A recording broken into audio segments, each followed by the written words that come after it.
Hello, my name is Candace Hill. I am a student at Bushnell University in the Master's of Arts in Leadership, concentration in higher education degree program.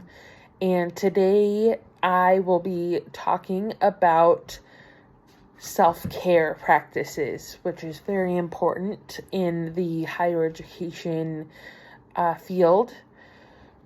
We are constantly overworked.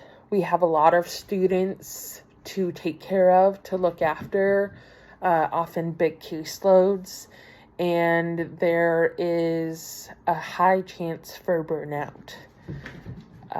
This is just really common knowledge. Unfortunately, it's really common in the education field, no matter the level. But I feel like, and in my experience, anytime that you're serving other people and in education, especially student support services, you are constantly serving and supporting other people. And whenever you're in that realm, it is extremely hard to not give all of yourself away. And that's where self-care comes into place, at least for me. And the act of self-care, I think of it as a bucket that I can pour myself into other people, and I pour back in, or I pour out to other people. To each student could be a bucket, or administration could be a bucket, and I pour myself out. And if I'm not refilled, then I'm going to be empty, and I'm not going to be able to give anymore. So to fill my bucket, I lean on different self-care methods. And I try really hard when I'm approaching self-care to go at it with intention. And to me, that means I'm intentionally resting. I am intentionally choosing things that I know will give me rest and recharge. One of those things for me is counseling. I have been going to counseling on and off throughout the whole time that I have been working in education. Back when I was working at a high school, I felt like I really needed those tools to help myself recharge and to process through some of the things that I was going through.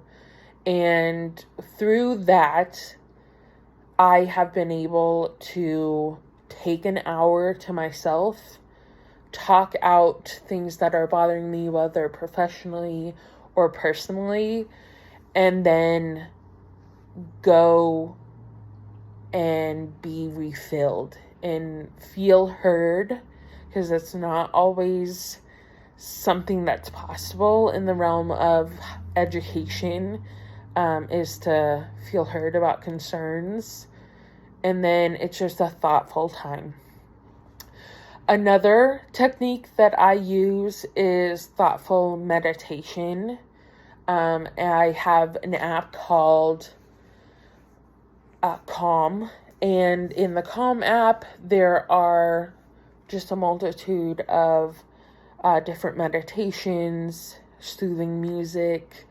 They even have these things called sleep stories, where it just gives you time to step back, maybe work on breathing techniques, and center yourself, ground yourself, and know that you are safe in the space that you're in, and kind of let you just think and reflect and try to take a moment away from your busy work, or from my busy work, my worries that I may have, my stresses I may have, take a moment to breathe and a moment for myself, and then be able to keep going.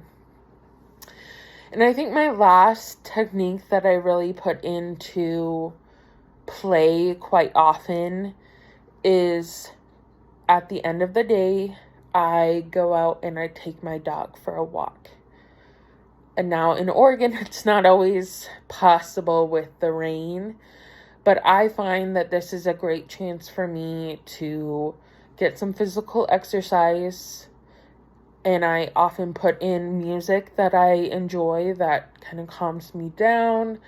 And I'm able to just walk, see a change in scenery, spend time with my dog, and just have a moment to myself at the end of a workday where no one's asking me questions, no one is needing anything from me, and I'm out of that office space.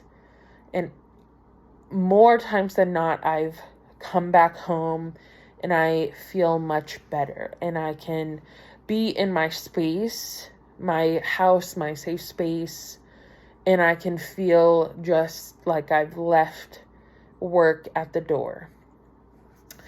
Because for me, with burnout, a lot of the time it comes so much quicker and easier for me if I take that work home with me, which is hard because I work from home. And so I will take that work home with me, and then I think about it all night long. And it is like I just continue to be at work and working 24 hours a day, which is not healthy at all. So these techniques that I put into practice help me to have that work-life balance, to not be ruminating on thoughts about work or problems at work or problems that students are facing, but giving me a chance to recharge and be ready to give my full self when I get to work. And ultimately, that's what we need to be able to do, to be able to keep serving students. We need to be filled up as well, because in these positions where we're supporting other people, we are constantly pouring out. So we need to refill, and someone needs to pour into us, or we need to have methods where we pour into ourselves so we can pour out again. So these are my methods: the counseling, being able to talk with someone, the thoughtful and intentional meditation, and then physical exercise at the end of the day to just clear my mind. And those are the things that work for me. I am always willing to let people know what self-care works for me and how it's changed my life. And I think really been able to restore myself from burnout, but also preserve myself for the longevity to be able to continue working in this field, because it's very easy and there's a lot of turnover. It's easy to have mass burnout and not want to do it anymore. And for myself, I use these techniques in hopes that I don't burn out and that I can continue to work and not get in a place where I hate it and don't want to do it anymore. So those are my techniques. Thank you for your time, and my hope is that you will utilize some of these techniques and we can preserve our education workers to sustain them. Thanks so much.